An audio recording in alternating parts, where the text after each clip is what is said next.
يا جماعه بصوا انا زارعه البصل ده عندي في البلكونه، فانا بسقيه كل يوم وعشان يكبر. بصوا ما شاء الله عليه.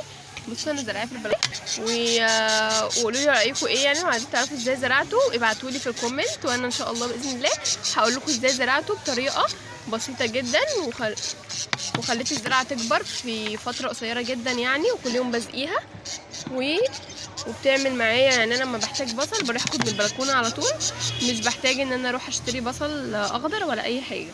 البصل عندي في البلكونه وبيطلع كده. وانا زرعه برضو زرعه تانية، زرع كتير في البلكونه. بصوا الزرع كل ده زرع انا زرعاه في البلكونه عندي. فانتوا قولوا لي رايكم ايه في الزرع دوت. واحنا لازم الزرع اي زرع يا جماعه لازم يرويه كده علشان حرام، عشان الزرع كمان ما ينشفش معايا بس.